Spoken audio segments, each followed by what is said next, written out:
Good morning, ladies and gentlemen of Facebook. Welcome to our live this morning. I've got my own flower wall today. It's so hot. I've come outside. I got my sundress on. My hair's frizzy because it's mad. But we've all still got to work, haven't we? And in that moment of inspiration this morning, I thought, well, while it's hot out there, let's talk about destination weddings, and hopefully some of you are currently organising some destination weddings, which might be quite useful for you. So I hope this is, if I start swatting flies away and generally wiping my brow during the course of this, you'll have to forgive me, but I hope that you'll be joining us live, and if you can't join us live, join us on the catch-up. If you are with us, there's a little blue thumbs up down in that corner there. Can you just press that just to say you're here? If you would like to ask any questions during the course of the live, just pop them in the feed. I will try to deal with them, but if I can't and time runs away with me, I will deal with them after the feed has finished. And obviously come and have a check out of what we do on our page. Now, I have not done a live in ages in this group. I was at the Wedding Industry Network Derbyshire's group last night, listening to the lovely Anita talking about social media, and I got up this morning and thought, why have I not done a live? So here we are. So this morning we're going to have a chat about destination weddings, and I'm going to give you three, because it's always good talking threes, 3 top tips just to check that you are covered for dealing with destination weddings from a legal, contractual, operational perspective. So, first top tip. When I say destination weddings, I suppose there are 2 options here. You could be going somewhere. That's the usual arrangement. And what I'm going to talk to you about covers both of these scenarios. So you're going somewhere. Beautiful pool, beautiful beach, top of a mountain, halfway up the Amazon rainforest. I don't know, it could be anywhere. But it's not England and Wales. Now, for these purposes, Scotland counts as overseas, in inverted commas. Sorry, Scots, but you do, from a legal perspective. Also, anywhere in Ireland, and certainly anywhere in the EU. So you may be going to any of those destinations to deliver a wedding for someone. Or alternatively, although this is not a destination wedding, it has the same issues. You may have clients and customers who do not live in England or Wales, but are coming here or somewhere else to have their wedding. The law in England and Wales applies only to that jurisdiction. That's a legal phrase for a geographical area. The law is different in Scotland, the law is different in Northern Ireland, the law is different in Southern Ireland, and the law is different in the various EU states, although we have some umbrella regulations. So your contract, your terms and conditions with your client, need to make sure that they have a clause which fixes the law that applies to that contract and any dispute that arises out of it as being the law of England and Wales. It's sometimes called a jurisdiction clause. It usually is right the very last thing that you have in the bottom of your terms and conditions, and it should fix the jurisdiction for the contract regardless of where the parties, that's you and your customers, are based, and regardless of where you're going to supply those services. So if you don't have a jurisdiction clause in your contract, you absolutely must have one. And there's no good putting that in now if you've already agreed matters with your client. You're going to need to do something a little bit more proactive to engage them into this process. If you want some advice about this, pop on the feed or give me a bell or drop me a message and I will help you with that. But for new weddings or for planners or suppliers who are looking to supply to destination weddings, a jurisdiction clause in the bottom of your contract is absolutely essential. Okay, tip number 1. Tip number 2, and related, okay, hopefully you have clauses in your contract that require payment up front. Okay, if you don't, why don't you? And if you don't, again, talk to me. Well, there'll be some solutions at the end of this video.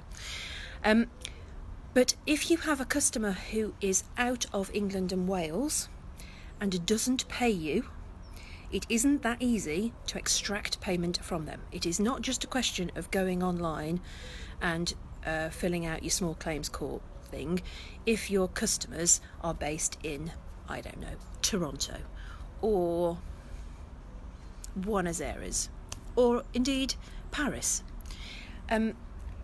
So the advice would be, make sure that you have received the money that you need to deliver the service in advance.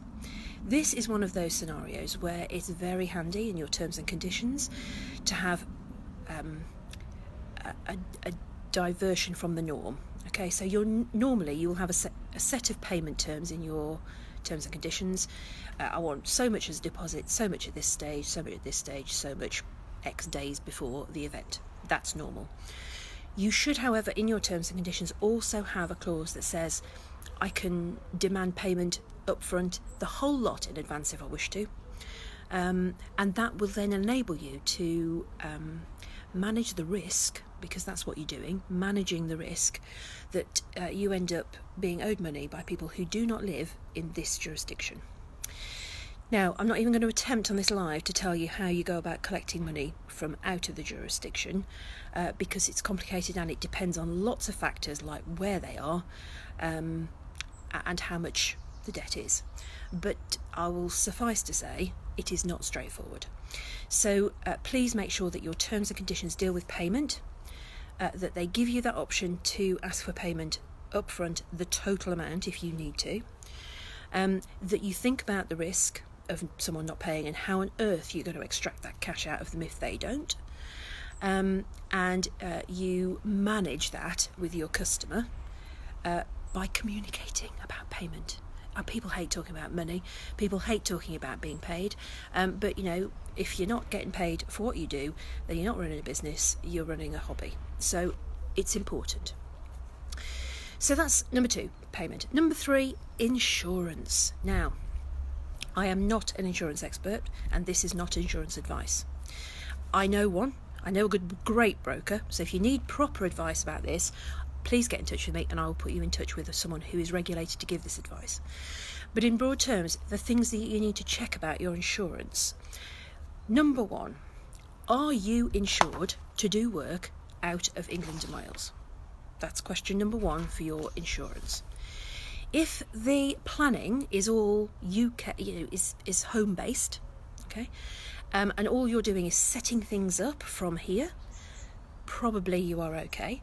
But if you are required by your client to go out to the day, please make sure that your insurance covers you for conducting your business out of the jurisdiction. So that means you need insurance cover to make sure that if you cock it up, your insurance is still valid. If you injure someone, your insurance is still valid. If you get injured, your insurance is still valid. That may not be part of your business insurance, but it ought to be part of your personal travel insurance. If you are taking people with you, are they covered on your insurance? So that's second shooters, planning assistants, interns. Make sure that they're covered by your insurance cover. You might need something one-off to deal with an incident, an event, or you may decide to tweak your insurance cover that allows you to offer this sort of service overseas on a number of occasions. But on any of those versions, please make sure that your insurance covers you for all of those issues. And related to that, and again, I'm not going to talk about this at length this morning, is making sure that your liabilities in your contract are limited as far as you can legally to the cover of your insurance. Now, there are other videos about this. There are blogs on our Stanford Gould online page about insurance cover and the limitations that you're allowed to put into your contract. If you have any queries about that, go on the page, have a look at the blog, go on the Facebook page, have a look at the live, or message me and I will try to help you. So those are my 3 top tips today: jurisdiction clause, payment terms, preferably in advance, and insurance cover. All related to your terms and conditions, all absolutely essential. Massive dive bomb B. Did you see that? Anyway, if you are struggling and you really don't know what to do, and you're thinking, I don't know whether my contract works, whether this is good enough, I don't know whether I need something else or it's okay, we're currently offering a fixed fee review of your terms and conditions. So if you've got something, doesn't matter how shocking you think it is, doesn't matter where you got it from, doesn't matter well, it doesn't matter what it is. If you'd like me to have a look at it, we're offering a fixed fee review option for customers for £150, and for that you will get a good whoosh through what's there, with a whole set of advice about what to do differently, better, as well as what's missing, what could be done better if you did it like this, and so on. And there are various options to upgrade whatever you've got, which include our online templates, which are available on Stanford Gould Online, and bespoke options, which are available through Stanford Gould.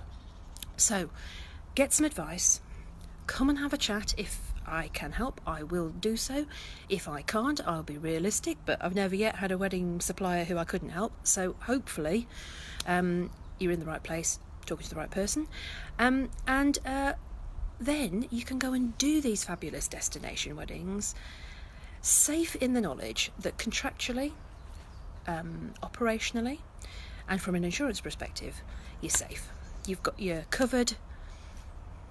You're all sorted, good to go. Get on that beach, do your job brilliantly, enjoy your day, take all the plaudits and accolades from your customers about how marvellous you were, and then go and do some more. Okay? So, hope that's been useful. Hope you've enjoyed the flower wall decorated live this morning. I am going to go and sweat in a dark room now over a computer for a while, because I've done my outside space for the morning. Keep hydrated, people. Speak to you later. Bye.